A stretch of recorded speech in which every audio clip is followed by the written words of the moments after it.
Hello everyone, welcome back to the channel.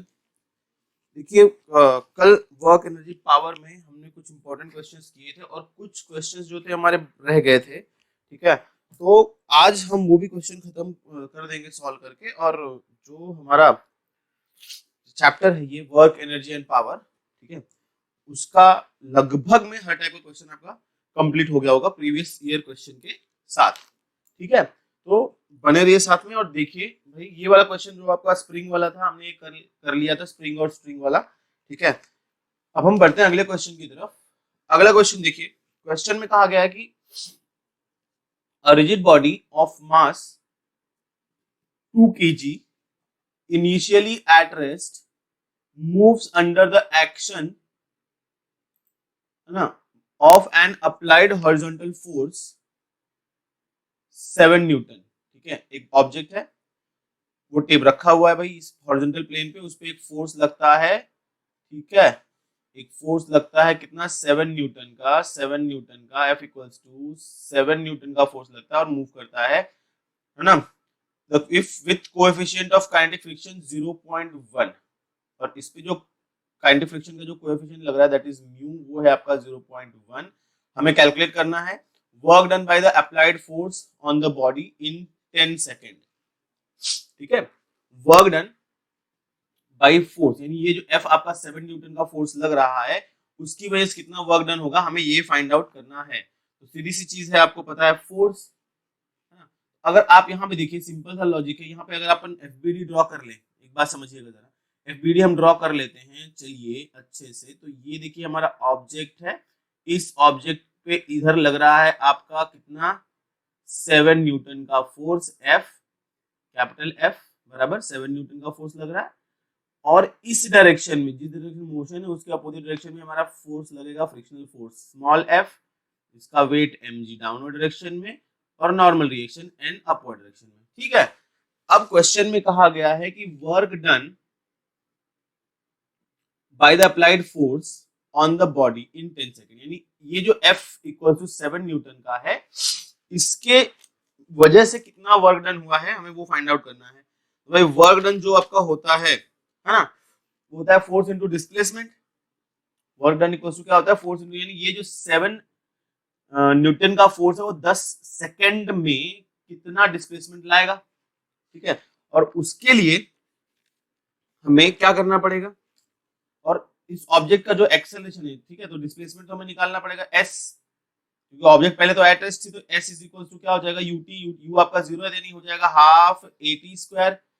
जो displacement s होगा वो होगा हाफ at स्क्वायर। हमें a चाहिए फर्स्ट ऑफ ऑल, ऑब्जेक्ट का एक्सेलरेशन कितना है। अब एक्सेलरेशन फाइंड आउट करने के लिए खाली आप इस फोर्स को पिक्चर में नहीं लोगे भाई, क्योंकि इस ऑब्जेक्ट में दो फोर्स लग रहे हैं, एक फ्रिक्शनल फोर्स इस डायरेक्शन में लग रहा है, दूसरा फोर्स F इस डायरेक्शन में लग रहा है। तो जो एक्सेलरेशन अगर इस डायरेक्शन में हो अप्लाइड फोर्स, तो एक्सेलरेशन की जो वैल्यू हो जाएगी भाई वो इन दोनों का रिजल्टेंट फोर्स जो F नेट होगा उसकी वजह से एक्सेलरेशन होगा। तो अगर मैं बात करूं F नेट की, बात समझिएगा जरा, अगर मैं बात करूं F नेट की, तो F नेट क्या हो जाएगा, आपका 7 न्यूटन माइनस जो आपका फ्रिक्शनल फोर्स होगा that is mu into N, बराबर म्यू इंटू एन। तो आपका देखिए भाई फ्रिक्शनल फोर्स आपका 7 हो गया, ये तो F नेट में करो 7 माइनस म्यू आपका दिया हुआ है कितना है 0.1, बराबर 0.1, और n मतलब हो गया आपका mg, मास है 2, और g की वैल्यू हमने ले ली 9.8 है, आपको 10 से चाहिए तो 10 ले लो इंटू 10। तो F नेट की जो वैल्यू आ गई वो हो गया 7 माइनस 2, आंसर में आ गया आपका 5 न्यूटन। तो ये जो F नेट है यही तो एक्सेलरेशन देगा, देयरफॉर एक्सेलरेशन A की वैल्यू अगर आप निकाल लोगे तो ये हो जाएगा बेटा F net by mass m। F net है आपका 5 डिवाइड बाय मास आपका था 2 kg, F 5 by 2 हो गया दैट इज 2.5 मीटर पर सेकेंड स्क्वायर। ये में एक्सेलरेशन मिल गया। अब बिकॉज ऑफ दिस एक्सेलरेशन जो हमारा s होगा डिस्टेंस ट्रेवल्ड वो कैलकुलेट कर लेते हैं। तो डिस्प्लेसमेंट s की वैल्यू अगर निकाल लोगे तो जो आपका हो जाएगा हाफ इंटू a की वैल्यू आई है आपकी देखो 5/2 इंटू टी स्क्वायर, टी यानी 10 का स्क्वायर यानी 10 इंटू 10 100 हो जाएगा। ठीक है, ये हो गया 2 से कैंसिल 2 5 जा, ये भी हो गया 2 से कैंसिल 2 5 जा 5 5 जा 125, एस की वैल्यू आ गई 125 मीटर। तो work done by the force F हो जाएगा फोर्स इनटू डिस्प्लेसमेंट। तो फोर्स लगा आपका 7, डिस्प्लेसमेंट हुआ आपका 125, आंसर आ गया आपका कितना, मल्टीप्लाई करके करिए फटाक से।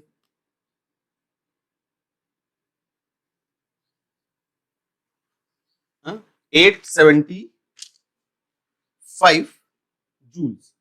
अच्छा, अब देखिए दूसरा जो क्वेश्चन पूछा गया है, work done by the friction on the body in 10 second. ठीक है, तो work done by frictional force निकालना है। तो सीधी सी चीज है भाई, डिस्प्लेसमेंट आपका हुआ है 10 सेकेंड में, कहां पे, राइट साइड में, और वर्क जो फोर्स लग रहा है आपको फ्रिक्शनल फोर्स एफ वो लग रहा है लेफ्ट साइड में, यानी वर्क डन जो हो जाएगा वो हो जाएगा minus frictional force multiplied by the displacement. तो हमने फ्रिक्शनल फोर्स देखिए यहाँ पे निकाला था म्यू, यहाँ पे कितना था म्यू एन करके, ये आपका 2 आया था ना। Frictional force F equals to होता है म्यू इनटू एन, जिसकी वैल्यू हमने निकाल दी थी 2। तो ये हो जाएगा आपका 2 इंटू डिस्प्लेसमेंट जो है वो है माइनस में आएगा वो भी आंसर, क्योंकि वर्क फोर्स और डिस्प्लेसमेंट दोनों कहाँ है, अपोजिट डायरेक्शन में, इसलिए माइनस एफ की वैल्यू 2 इंटू डिस्प्लेसमेंट आपका कितना आया है 125, कितना आ गया माइनस 250 जूल्स। ठीक है, ओके। नाउ थर्ड क्वेश्चन यानी सी कह रहा है work done by the net force on the body in 10 second. F net, F net आपका 5 है ना, तो work done by F net 5 है, एफ नेट। ठीक है, या सीधी सी चीज है हमारे जो वर्क डन है एफ नेट मतलब total work done, total work done तो आपको ये पता है भाई दो फोर्सेस लग रहे हैं हमारे पे, दो वर्क डन है, that is W capital F plus W small f। Capital F लिखा है आपने 875 joule minus W small f यानी work done by the friction that is minus 250, बराबर। आंसर कितना आ गया आपका, देखिए ये हो गया 5 2 और ये हो गया 625 जूल्स, बराबर है। अच्छा, अगला है question part D, change in the kinetic energy of the body. ठीक है, तो जो अब सिंपल है, वर्क एनर्जी थ्योरम जो कहता है टोटल वर्क डन, क्योंकि इनिशियली ऑब्जेक्ट एट रेस्ट पे थी, तो चेंज इन काइनेटिक एनर्जी की अगर बात करो तो that is F net total work done हो जाएगा। टोटल वर्क डन कितना आया आपका 625 जूल, इतना ही आपका जो हो जाएगा वो चेंज इन काइनेटिक एनर्जी होगा, क्योंकि इनिशियली काइनेटिक एनर्जी क्या थी आपकी, 0 थी, क्योंकि ऑब्जेक्ट कहां पे था बेटा, एट रेस्ट पे था, बराबर है। ये चीज एकदम क्लियर है आप लोग को, ठीक है। चलिए बढ़ते हैं अगले क्वेश्चन की तरफ, कमेंट करते चलिएगा, बताते चलिएगा चीजें समझ में आ रही नहीं समझ में आ रही है। अगला क्वेश्चन देखिए, एकदम सिंपल सा क्वेश्चन है, an engine develops 10 kilowatt of power, power P आपको दिया गया है, पावर पी की वैल्यू आपके दी है 10 किलोवाट यानी 10 into 10 to the power 3 watt. How much time will it take to lift a mass, एक ऑब्जेक्ट का मास m है जिसकी वैल्यू है 200 kg through a height of 40 metre, height h equal to 40 metre तक हमें उसको उठाना है, तो कितना टाइम ये लेगा, हमें g की वैल्यू दी हुई है। तो सिंपल सी चीज है, power p is equal to होता है w बाई t, हमें t की वैल्यू फाइंड आउट करनी, एकदम इजी क्वेश्चन है, तो हो जाएगा w divided by p। Work done, अब ऑब्जेक्ट को आप ऊपर की तरफ उठा रहे हो तो work done is nothing but the change in energy that is the potential energy, तो यानी हो जाएगा आपका यहाँ पे mgh divided by power p।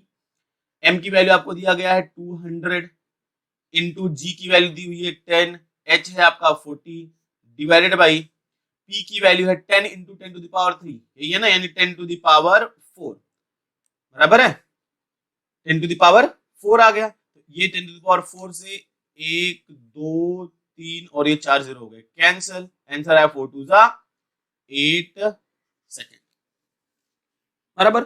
Simple question था, एकदम इजी क्वेश्चन था, खाली आपको यहाँ पे समझना था भाई वर्क डन क्या हुआ यहाँ पे, क्लियर है। चलिए बढ़ते हैं हम लोग अगले क्वेश्चन की तरफ। अगला क्वेश्चन थोड़ा सा कॉम्प्लिकेटेड है, कॉम्प्लिकेटेड नहीं ठीक है, कोई दिक्कत नहीं है, परेशानी अपन सॉल्व कर लेंगे। देखिए यहाँ पे जो क्वेश्चन कहा है वो क्या कह रहा है क्वेश्चन में, अ फोर्स F की वैल्यू दी हुई that is x square y square i cap plus x square y square j cap Newton acts on a particle which moves in the xy plane.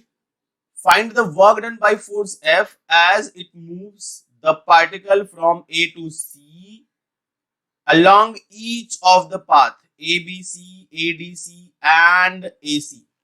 ABC से यानी A से ABC यहां से लेके जाएगा तो कितना वर्क डन कर होगा ADC से लेके जाएगा तो कितना वर्क डन होगा और A से C लेके जाएगा तो कितना वर्क डन होगा। चलिए इसको हम कह देते हैं जो ये वाला पाथ है यहां से ये वाला इसको कहते हैं the path 1। Suppose this is the path 2 and this is the path 3। ध्यान से इस चीज को समझिएगा। अच्छा इस पॉइंट सी का जो कोऑर्डिनेट हो जाएगा आप कह सकते हो it is nothing but A comma A और ए का जो कोऑर्डिनेट दैट इज 0 कॉमा 0 बराबर। अच्छा तो अगर मैं बात करूं कि वर्क डन मतलब ए से सी तक लेके जा रहा है, देखिए समझिएगा जरा मेरी बात, ठीक है। ए टू सी की अगर मैं बातें कर लूं ए से सी तरफ की तरफ अगर लेके जा रहा है ए टू सी दैट इज यहां से एस से डायरेक्ट लेके जा रहा है तो W3 वो होगा हमारा, जैसे मैंने बताया भाई ये वर्क डन W3 दिखा देते हैं। तो ये जो वर्क डन हो जाएगा वो होता है इंटीग्रेशन F इंटू ds, ठीक है। F की वैल्यू आपको दी हुई है, F की वैल्यू दी हुई है क्या है F की value x square y square i cap plus x square y square j cap into ds। ds कहोगे तो ds का मतलब हो जाता है बेटा dx i cap plus dy j cap.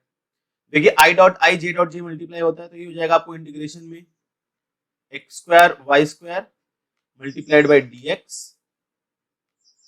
Plus integration x square y square multiplied by dy, ठीक है। अब मुझे x और y का भाई रिलेशन फाइंड आउट कर लेना पड़ेगा पहला तो देखिए रिलेशन कैसे फाइंड आउट होगा। ये जो लाइन है ना ये कहां से पास हो रही है 0 कॉमा 0 से पास हो रही है और a कॉमा a से, और ये जो आपका एंगल आपको दिखाई दे रहा है भाई देखो ये 45 डिग्री का है तो यहाँ पे इस लाइन AC का इक्वेशन हो जाएगा, इक्वेशन ऑफ द लाइन हो जाएगा AC that is x equals to y।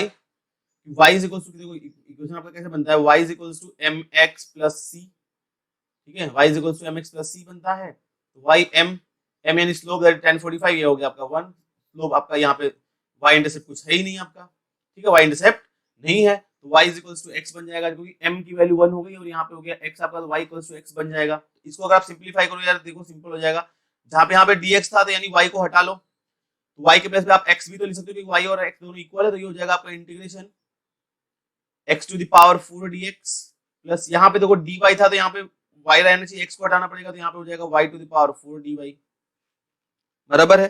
अच्छा अब यहाँ पे देखो इनिशियल क्या था 0 टू 0 था और फाइनली वो कहाँ पहुंच गए a कॉमा a पे पहुंच गए तो जब इंटीग्रेशन लगाओगे तो इसकी लिमिट हो जाएगी इसकी भी 0 टू a हो जाएगी और इसकी भी हो जाएगी 0 टू a बराबर। अच्छा अब इंटीग्रेट कर दोगे भाई वर्क डन W3 अगर निकालना है आपको तो W3 आपकी वैल्यू क्या हो जाएगी x टू द पावर 4 का इंटीग्रेशन हो जाएगा x to the power 5/5 plus यहाँ पे हो जाएगा x to the power 5/5 limit यहाँ पे है आपकी बेटा 0 टू a यहाँ पे भी आपकी 0 टू a तो ये हो गया आपका a to the power 5/5 plus a to the power 5/5 ये हो गया आपका answer 2a to the power 5/5 ये W3 हो गया, ठीक है। अब हम बात कर लेते हैं W1 की। चलिए आइए W1 वर्क डन भाई यानी A से B B से C आप लेके अगर जा रहे हो तो कितना वर्क डन आएगा हम उसकी बातें कर लेते हैं, ठीक है। जब चेक करिए अपने हिसाब से देखिए भाई कितना आएगा क्या आएगा।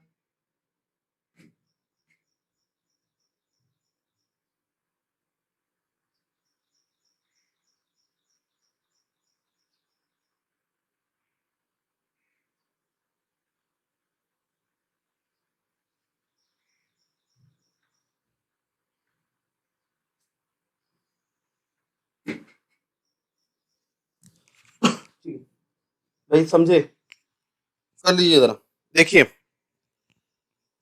अभी जो आपका निकालना है W1 थोड़ा सा क्वेश्चन लेंदी होने वाला कोई दिक्कत नहीं है। देखो W1 मेथड समझ लो भाई कैसे करते हैं, ठीक है। यहाँ पे जब आपका नॉन कंजर्वेटिव फोर्स लग जाता है, ठीक है, तो यहाँ पे जो W1 निकालेंगे वो कैसे निकालेंगे देखो यहाँ पे work done by way number 1 W1 कैसे निकलेगा तो W1 में देखो वही चीज है इंटीग्रेशन F ds देखो बेटा अभी फोर्स आपको पता है that is x square y square i cap plus x square y square j cap. अब देखिए जब आप ए से बी जा रहे हो, पहले तो ए टू बी की बातें कर लेंगे, ए से बी की तरफ जा रहे हो, ए से बी की तरफ, यहाँ पे जो लिमिट होने वाली हो तो 0 टू ए होने वाली है तो सही है, लेकिन जब आप अब अगर आप ए से बी की तरफ जा रहे हो तो y इज नॉट चेंजिंग, क्या चेंज हो रहा है आपका, x इज चेंजिंग। तो आप यहाँ पे जो डिस्प्लेसमेंट आपका ds है उसमें y चेंज नहीं हो रहा, तो y लिखने की जरूरत नहीं है, हम यहाँ पे लिख देंगे क्या, dx i कैप। ठीक है, अब बातें करेंगे हम B2C की, तो B2C में फोर्स तो आपका सेम हम यहाँ पे लगा देंगे भाई 0 to a x square y square i cap plus x square y square j cap. अब जब आप B2C जा रहे हो तो क्या चेंज हो रहा है भाई, y is changing, x same रह रहा है, तो y यानी ds का जो है कंपोनेंट वहां पे y वाली चीजें लिखेंगे, यानी dy j कैप हो जाएगा। ठीक है, ये चीज एकदम आपको क्लियर हो गई होगी। आइए अब इसको अगर आप सिंप्लीफाई कर देते हो देखो तो खाली dx i कैप और x square y square i cap multiply होगा, बराबर। जब आप इसको मल्टीप्लाई कर लोगे तो मल्टीप्लाई करने के बाद आपका आंसर क्या आएगा, देखिए आपको मिल जाएगा क्या, एक्स स्क्वायर, एक मिनट, ये हो जाएगा आपका क्या, देखो यहाँ पे आपको मिलने वाला है कि integration 0 to a x x square y square dx। ठीक है, ये तो है ही नहीं यहाँ पे, प्लस यहाँ पे क्या मिलेगा, इंटीग्रेशन 0 टू a dy, यानी ये वाला कंपोनेंट मिलने वाला है, that is x square y square dy। देखो इसको हमने सिंप्लीफाई करके लिया है पहले से ही भाई, नीचे देखो आपको दिखाई दे रहा है आंसर कितना आया है, ये वाला, इसका सेम चीज मिली ना, सेम चीज मिल गई। आपको आंसर कितना मिल जाएगा भाई, इसका आंसर आपका अगेन मिल जाएगा 2a to the power 5/5। Okay, अगर सेकेंड वे की बात करो, यानी a2d2c की बात करो, a2d2c की बात करो, उसको मैं कहूंगा w2 में भी वही चीज होगी, integration 0 to a f into ds, ये हो जाएगा आपका क्या, इंटीग्रेट, देखो ध्यान से देखो, एकदम इजी क्वेश्चन है यार, समझने की बातें हैं खाली बस। ठीक है, f की वैल्यू है, f की वैल्यू देखो a टू d जाएंगे फिर d टू c जाएंगे, इंटीग्रेशन देखो आपका हो जाएगा 0 टू a f है आपका x square y square i cap plus x square y square j cap, और ds अगर आप a से d जा रहे हो, ध्यान समझना, अगर आप a से d की तरफ जा रहे हो तो x इज नॉट चेंजिंग, खाली क्या y चेंज हो रहा है, तो हम यहाँ पे खाली लिखेंगे dy j कैप, प्लस अगर आप d टू c जाओगे तो हो जाएगा इंटीग्रेशन 0 टू a, फोर्थ तो आपका लगने वाला x square y square i cap plus x square y square j cap. अब जब आप a to d to c की तरफ जा रहे हो तो x is changing, y is not changing, तो यहाँ पे हम लिख देंगे dx i कैप। अगेन आप अगर इसको सिंप्लीफाई करते हो, क्या मिलने वाला है आपको, देखो सेम चीज मिल जाएगी, क्या क्या, इंटीग्रेशन 0 टू a, ऊपर हो जाएगा आपका x square y square dy plus integration 0 to a x square y square dx। Again simplify कर लोगे सेम चीज मिलने वाली, क्या, 2a टू द पावर 5/5, बराबर। तो ये हो गया हमारा work done in third part. ठीक है, तो ये भाई हमारा क्वेश्चन था, समझ लीजिएगा, ये नॉन कंजर्वेटिव फोर्सेस के लिए चीजें थी। हाँ, अच्छा चलिए बढ़ते हैं हम लोग अगले क्वेश्चन की तरफ। कमेंट करते चलिएगा, बताते चलिएगा भाई क्वेश्चन आपको समझ में आ रहा है नहीं समझ में आ रहा है। ठीक है, ये क्वेश्चन देखिए, अच्छा सा क्वेश्चन है, एक फोर्स लगा हुआ है, a force F equals to minus k x i cap plus y i cap plus x j cap where k is a positive constant acts on a particle moving in x y plane. ठीक है, force F की value दी हुई है, एक particle पे लग रहा है जो एक्स वाई प्लेन में मूव कर रहा है, बहुत सही है। स्टार्टिंग फ्रॉम द ओरिजिन यानी 0,0 से चलना शुरू करता है वो पार्टिकल, कहां से, है ना, इनिशियल पॉइंट जो थी उसकी वो थी 0,0, है ना, the particle is taken along the positive x axis to the point a,0, यहाँ यानी यहाँ से चलता है एक्स एक्सिस की तरफ जाता है, मान लो यहाँ पे आ जाता है a,0 आता है, ठीक है, and then particle then parallel to the y axis to the point a, फिर यहां से जाता है, मान लो यहाँ पे पॉइंट a था, a से b आया, फिर यहां से मूव करके चला जाता है भाई कहां, c पे, जो कि है हमारा a comma a। The total work done by the force F on the particle, यानी A to B और B to C, A to B और B to C हमें फाइंड आउट करना है। ठीक है, या तो आप कह सकते हो कि इनिशियली A पे था, फाइनली C पे था, ये कंजर्वेटिव है। ठीक है, क्या है, कंजर्वेटिव है। हाँ ठीक है, तो अब आप वही फॉर्मूला अप्लाई कर दोगे भाई वर्क डन वाला। तो हम कहते थे भाई देखो work done W is equal to था integration F dot ds। Integration जब आप करोगे, देखो इंटीग्रेशन A टू B की बात करोगे तो यहाँ पे हो जाएगा 0 टू A,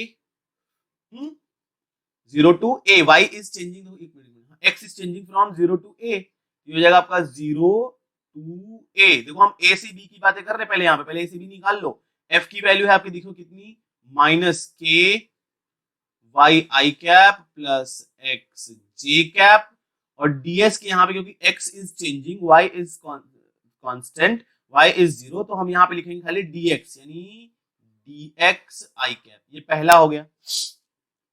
यहाँ पे माइनस के कहाँ से आ गया भाई, माइनस के नहीं, यहाँ पे f कर लो यार, पहले तो f की वैल्यू लिखनी चाहिए थी मुझे, यहाँ पे माइनस के लिख दिया मैंने। हाँ ठीक है ठीक है ठीक है, सही तो है, f की वैल्यू मैंने लिखी है ना। ओके, अब हम बात कर लेंगे B टू C में। तो B टू C में जो वर्क डन आपका आएगा वो अगेन 0 टू A माइनस के Y i cap plus x j cap. अब इसमें देखो क्या चेंज हो रहा है भाई, वाई चेंज हो रहा है। क्या चेंज हो रहा है, वाई चेंज हो रहा है, तो वो हो जाएगा आपका यहाँ पे डी वाई जे कैप। ठीक है, क्या हो जाएगा देखो यहाँ पे दोनों में, अगर मैं पूरे में से माइनस चलो यहाँ पे सॉल्व करके लेते हैं, चलो माइनस के हो गया, यहाँ पे माइनस के हो गया।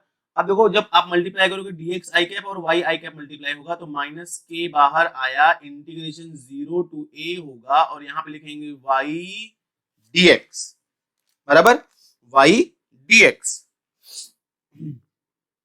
प्लस यहाँ पे इंटीग्रेशन करोगे तो यहाँ पे आएगा 0 टू a माइनस के, चलो यहाँ पे भी बाहर ले लिया हमने, माइनस के बाहर आया हमारा, यहाँ पे देखो dy और y यानी x dy हो जाएगा।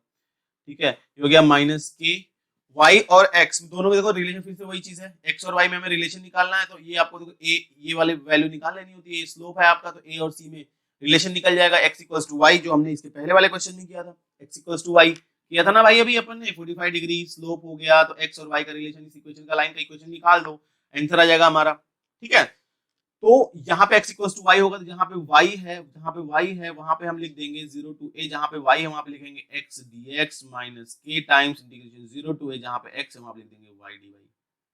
देखो दोनों में माइनस के कॉमन था, बाहर ले लिया, x का इंटीग्रेशन करोगे तो आपको मिलेगा x स्क्वायर बाई 2, लिमिट डाल दोगे क्या 0 टू a, फिर यहाँ से भी हो जाएगा माइनस के, y की का इंटीग्रेशन करोगे तो ये आपका हो जाएगा y स्क्वायर बाई 2, लिमिट डाल दोगे क्या 0 टू a बराबर, ये हो गया आपका देखो minus k A square by 2 minus यहाँ पे भी के हो गया ए स्क्वायर बाई 2, यानी क्या हो गया minus 2 times A minus two times k A square by 2, 2 2 cancel, आपका आंसर आया minus k A square. Option number C, option number C आ गया माइनस के ए स्क्वायर। ठीक है, क्लियर है भाई। चलिए बढ़ते हैं अगले क्वेश्चन की तरफ।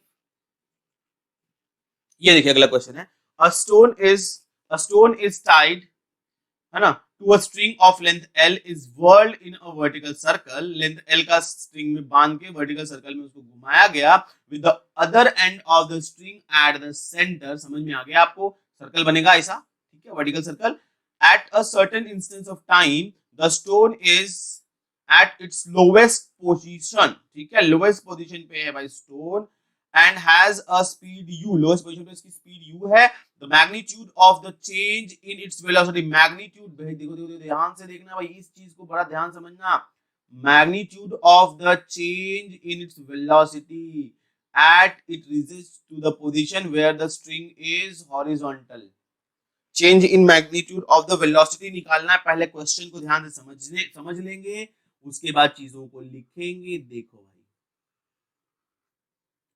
ये आपका एक सर्कल पे घूम रहा है, ठीक है, इस सर्कल का जो आपका स्टोन है लोवेस्ट पॉइंट पे है, मान लो सेंटर यहाँ पे ये है, यहाँ पे स्टोन है, ये लोवेस्ट पॉइंट पे है, इस पॉइंट पे उसकी जो वेलोसिटी है क्वेश्चन में कही गई भाई वो वेलोसिटी है u, स्ट्रिंग की लेंथ है आपकी l, बराबर। अच्छा, अब एक किसी टाइम पे ये जो स्ट्रिंग है ये मान लो यहाँ पे पहुंच जाती है, क्योंकि वो कह रहा है भाई ये हॉरिजॉन्टल हो जाता है ना, स्ट्रिंग जो है हॉरिजॉन्टल हो जाती है, यानी ये हो गया आपका 90 डिग्री। और इस समय मान लो इसकी जो वेलोसिटी है वो है आपकी v। तो हमें फाइंड आउट करना है कि जो v माइनस यू होगा, मैग्नीट्यूड समझना, v माइनस यू की वैल्यू कितनी आएगी वो हमें फाइंड आउट करनी है भाई। v माइनस यू का वैल्यू कितना आएगा हमें वो फाइंड आउट करना है। तो वही एनर्जी कंजर्वेशन लगा देंगे भाई, यहाँ पे a है यहाँ पे b है, तो total energy at a equals to total energy at b। तो जब a की बात करोगे भाई तो a को हम रेफरेंस पॉइंट ले लेते हैं अगर, तो पोटेंशियल एनर्जी तो हो जाएगी a पे 0, काइनेटिक एनर्जी हो जाएगी आपकी बेटा हाफ m u स्क्वायर।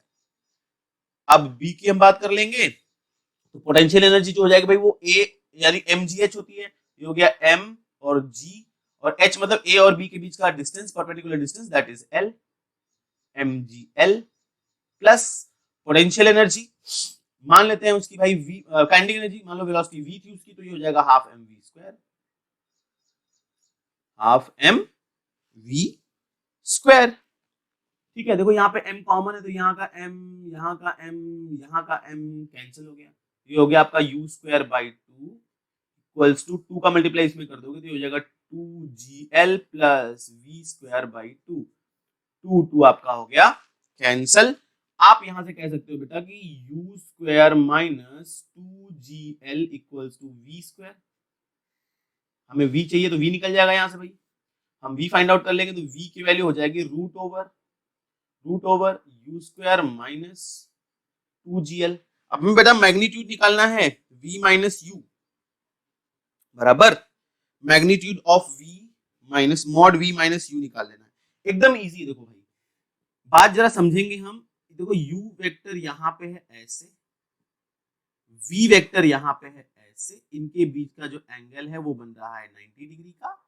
तो अगर मैं बात करूं मैग्नीट्यूड ऑफ यानी डेल्टा v चेंज दोनों के, that is v minus u, that is magnitude of v minus u, तो वो हो जाएगा रूट ओवर क्या, root over v square plus u square है ना, प्लस 2uv cos थीटा। ठीक है, v का root over v square plus u square plus 2uv cos theta, ये हमने पढ़ा है भाई वेक्टर वाला फॉर्मूला। तो v स्क्वायर हमें पता चल चुका है भाई, v स्क्वायर की value u square minus 2gl, हम लिख देंगे u square minus 2gl plus u square, और देखो cos थीटा यानी u और v के बीच का जो एंगल बन रहा है वो 90 डिग्री बन रहा है, तो ये तो हो जाएगा 0 हमारा। ये मिल गया आंसर आपके पास, u स्क्वायर हो गया 2u square minus 2gl, root के अंदर 2 कॉमन ले लिया तो ये बच गया u स्क्वायर माइनस gl। देखो बेटा आपके पास ना ये वाला ऑप्शन भी है एक क्वेश्चन में और ये वाला ऑप्शन भी है एक क्वेश्चन में। तो अगर आपने ध्यान से नहीं पढ़ा होता खाली magnitude of the change in velocity, तो वेलोसिटी खाली अगर कह देते तो भाई आप v यानी option number u square minus option number ए पे टिक मार के आ जाते हैं, बोले सही है सर, लेकिन मैग्नीट्यूड पूछा गया है तो भाई ये चीजें ध्यान देनी है, ये वाला आंसर ऑप्शन ना होके हमारा ऑप्शन नंबर डी होने वाला है। ठीक है, ये हो गया हमारा क्वेश्चन। ओके,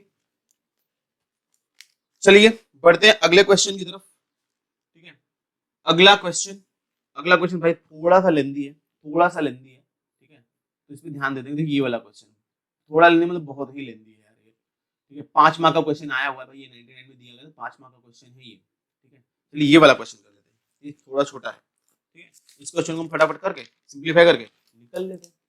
देखो क्वेश्चन जो है वो क्या कह रहा है, क्वेश्चन दिया गया कि a long horizontal road has bead which can slide along its length and initially placed at a distance L from one end of a rod of a rod। Question समझ में आएगा तुमको? देखो यार ऐसा है क्वेश्चन कुछ, ये एक रॉड है,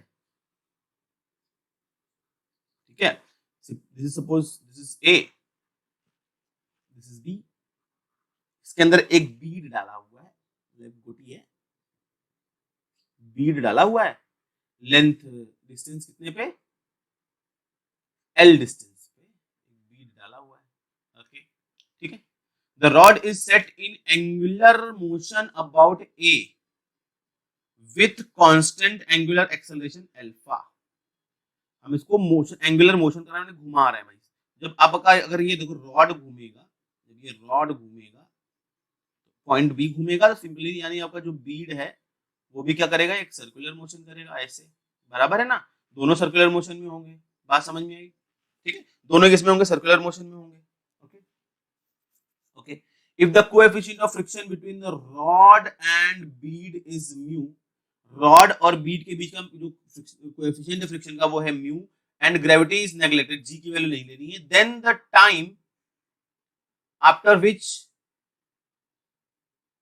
इज बीड स्टार्ट स्लिपिंग, कितने टाइम के बाद जो बीड है वो स्लिप करना, यानी स्लिप करना मतलब अभी तो कांस्टेंट रहेगा, कितने टाइम के बाद ये जो स्लिप करके मतलब बाहर की तरफ या अंदर की तरफ जाना शुरू कर देगा, हमें यही फाइंड आउट करना है। ठीक है, कितने टाइम मतलब आप घुमाओगे ये ऊपर की तरफ जाएगा ना, तो सीधी सी बात है रॉड है जो आपका, वो रॉड को अगर आप ऊपर की तरफ लेके जा रहे हो ऐसे, तो बीड नीचे की तरफ आएगी, तो कितने टाइम के बाद बीड नीचे की तरफ आएगी, हमें वही फाइंड आउट करना है। तो चलिए पहला काम तो भाई हम इसका एफ बी डी ड्रॉ कर लेते हैं। ठीक है, अब आपको एक चीज तो बहुत सही से अच्छे से पता है, ये बीड जो है वो सर्कुलर मोशन कर रही है, और उस सर्कुलर मोशन का जो सेंटर है वो ए पे है, और रेडियस जो है उसकी एल है, बराबर।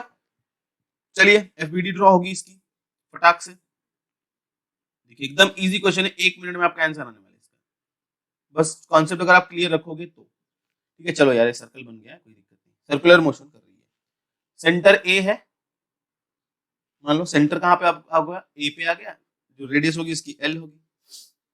ठीक है, तो भाई जब ये घूमेगा तो इसका एंगुलर वेलोसिटी कुछ ओमेगा होगा, और एंगुलर एक्सेलरेशन मान लो जो है आपका वो है अल्फा। ठीक है, और इस पे जो फोर्स लग रहा है, इस पे जो एक्सेलरेशन दो और लगेंगे, एक तो लगेगा आपका ए टेंजेंशियल, और दूसरा आपका लगेगा ए रेडियल। ए रेडियल की आपको वैल्यू पता है v²/r, यानी इस केस में हो जाएगा आपका एल, बराबर। और जो आपका ए टेंजेंशियल की बात होती है, ए टेंजेंशियल होता है आर अल्फा, आर यहाँ पे रेडियस आपका एल है, तो एल अल्फा हो गया। ठीक है, ये दो चीजें हमें यहाँ पे पिक्चर से तो क्लियर है। अच्छा, अब बात जरा समझिएगा कि जब ये बीड घूमेगा, जब ये बीड घूमेगा तो कौन कौन से फोर्सेस लगेंगे। ठीक है, एक चीज ये भी समझ के लीजिए जरा, ये बीड है तो इस पे एक नॉर्मल रिएक्शन मान लो एन डैश हम कहेंगे नीचे की, जिसका जो वैल्यू जो हो जाएगा वो कितना हो जाएगा, एन डैश लगने वाला है, मान लो उसका जो वेट हम mg कह देंगे, और इस सरफेस का रॉड का रिएक्शन ऊपर की तरफ लगेगा। ठीक है ना।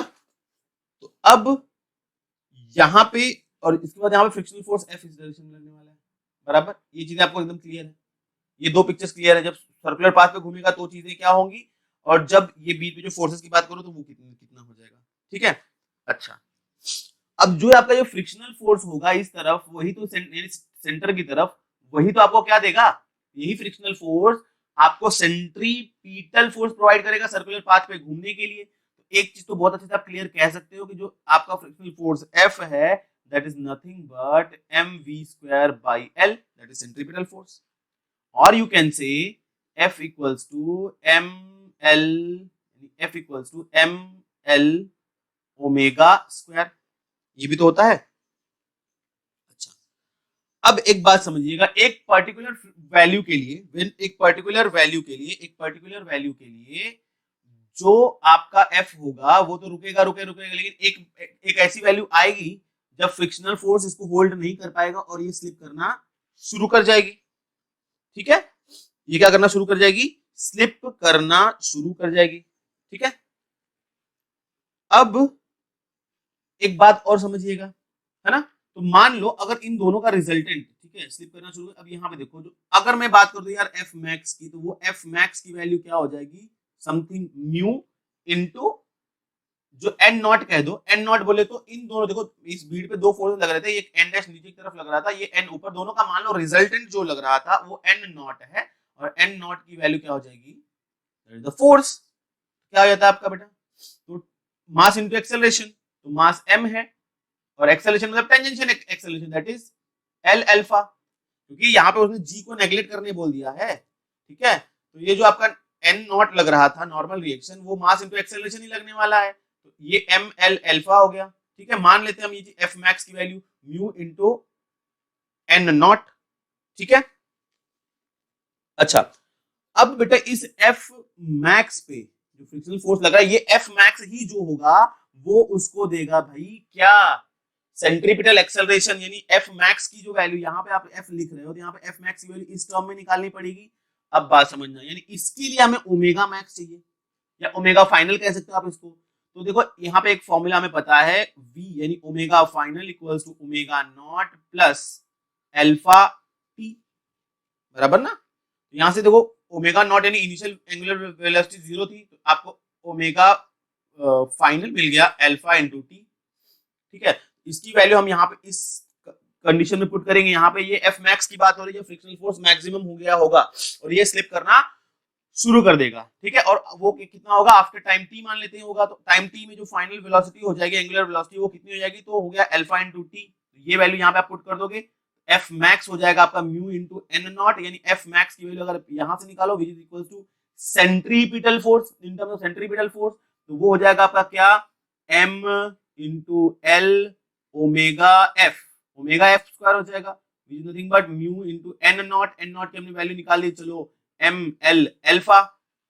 ठीक है, क्योंकि ग्रेविटी को नेग्लेक्ट किया गया है तो मास इंटू एक्सेलरेशन वाली बातें यहाँ पे हो गई। ठीक है, एक्सेलरेशन भी कौन सा एक्सेलरेशन, टेंजेंशियल एक्सेलरेशन, चीजों को समझते चलिएगा। ठीक है, अब देखिए यहाँ पे वैल्यू निकल जाएगी एम एल ओमेगा फाइनल हो गया है alpha T, alpha square T square equals to mu M L alpha, cancel कर लो बेटा, M L alpha M L alpha, आपको मिल गया alpha T square equals to mu, हमें बात करनी है टी की, तो टी क्या हो जाएगा बेटा, रूट के अंदर mu by alpha, time T equals to root के अंदर म्यू बाई अल्फा, यानी ऑप्शन नंबर ए आपका जो है वो करेक्ट है। देखिए एकदम इजी सा सवाल था, एकदम सिंपल सा सवाल था भाई, हो गया फटाफट। ठीक है, चलिए तो यहाँ पे हम ये घोषणा कर देते हैं कि जो आपका पोर्शन था किसका खत्म हो गया, वर्क एनर्जी पावर। ठीक है, अब दूसरे चैप्टर के साथ हम फिर से आएंगे भाई, ध्यान से रिवाइज करते चलिएगा।